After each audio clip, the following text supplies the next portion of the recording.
Tahukah teman, orang yang bagaimana yang perlu diruqyahkan? Dengarkan saya, dengarkan. Ya, orang yang perlu diruqyahkan yang pertama adalah emosi yang selalu meledak-ledak. Emosinya tinggi, tidak terkontrol. Nah, orang seperti ini perlu diruqyahkan. Karena bisa jadi itu gangguan ya dari bangsa jin atau setan. Yang kedua, cerewet, bawel, cerewet, ya, ngomelnya luar biasa. Ini juga orang seperti ini perlu diruqyahkan, ya. Bisa jadi itu adalah gangguan gaib dari bangsa jin atau setan. Kemudian yang ketiga, mudah putus asa. Sedikit putus asa, menyerah.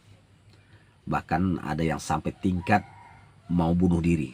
Ketika targetnya tidak tercapai, keinginan tidak tercapai, malah dia mau bunuh diri. Berapa kali dia mau bunuh diri. Nah, orang seperti ini juga perlu diruqyahkan, teman-teman. Kemudian ketika dia sholat, susah untuk khusyuk, ya, susah untuk khusyuk, ya, untuk khusyuk susah, karena itu juga bisa gangguan bangsa jin. Ketika dia sholat, pikirannya kemana-mana, susah untuk khusyuk, ya, kemana-mana pikirannya, tidak pernah fokus, sulit untuk fokus, ya. Nah, ini tanda-tanda perlu diruqyah orang seperti ini, teman-teman. Yang kemudian susah untuk mengerjakan sholat subuh, apalagi bangkit pergi ke masjid, susah betul.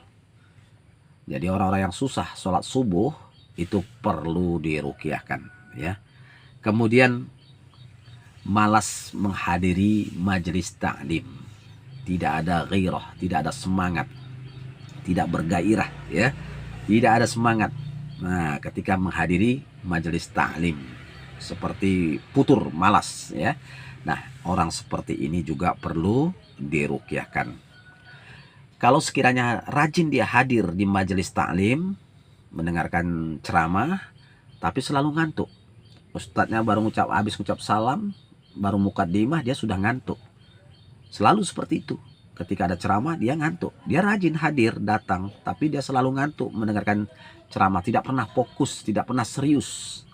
Nah, ini juga pertanda perlu diruqyahkan, ya, teman-teman. Kemudian ketika ada orang membaca ayat suci Al-Quran, ya, dia ngantuk. Selalu seperti itu. Asal dengar orang baca Al-Quran, dia ngantuk. Tidak pernah serius untuk mendengarnya, ya, tidak bergairah untuk mendengarnya. Ini juga tanda perlu diruqyahkan. Kemudian ketika mendengar baca Al-Quran, perutnya mulas. Ketika ada orang membaca Al-Quran, dia mendengarkan, perut dia mulas. Ini juga pertanda, ya, teman-teman, ada gangguan gaib dari bangsa jin atau syaitan. Dan orang seperti ini perlu diruqyahkan. Atau dia merasa panas ketika membaca Al-Quran. Tadi mulas, ini panas pula, ya. Nah, ini juga tanda perlu diruqyahkan. Atau merinding. Bahkan kadang-kadang merindingnya seluruh tubuh. Merinding ketika mendengar bacaan Al-Quran. Orang seperti ini juga perlu diruqyahkan. Atau ada rasa ketakutan ketika mendengar suara azan. Setiap suara azan dikumandangkan di masjid, dia mendengar, jantungnya debar-debar. Ketakutan, debar-debar, ya. Atau merinding, ya. Nah, atau merasakan panas, atau merasakan pusing, atau merasakan mual, merasakan berat tubuhnya ketika mendengar suara azan, atau lemas, ya. Nah, lemas. Nah, ini tanda-tanda perlu diruqyahkan. Kemudian berikutnya, malas untuk menikah sampai dia memutuskan dalam hatinya niat tidak akan menikah. Nah, kalau ada seperti itu dalam hati Anda, bagi yang lajang atau jomblo, ya, ini perlu diruqyahkan ini. Kalau ada niat seperti malas menikah, seolah-olah nikah itu beban berat, ya, sepertinya seolah-olah dia meyakini tidak mampu.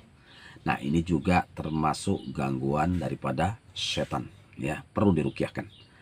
Kemudian nafsu syahwatnya kepada pasangannya selalu tidak pernah puas. Dia merasa seperti belum cukup, ya, tidak puas. Nafsunya meledak-ledak, ya. Nah, ini juga perlu dirukyahkan. Padahal menurut logikanya puas, tapi dia merasa tidak puas, tidak pernah puas. Ini juga termasuk gangguan dan perlu dirukyahkan. Termasuk juga orang yang sering kesurupan, dah jelas ya, sering kesurupan itu perlu dirukyah, berarti ada bangsa jin. Atau orang kena sihir, kena guna-guna santet, kena pelet, ya ini perlu dirukyahkan. Atau sakit gaib, sakit karena setan, karena jin, sihir, ini juga perlu dirukyahkan. Sudah ke dokter tapi nggak sembuh-sembuh, ya, nah, ini perlu dirukyahkan. Nah, demikian saja ya teman-teman ya, mudah-mudahan video ini bermanfaat. Barakallahu fikum.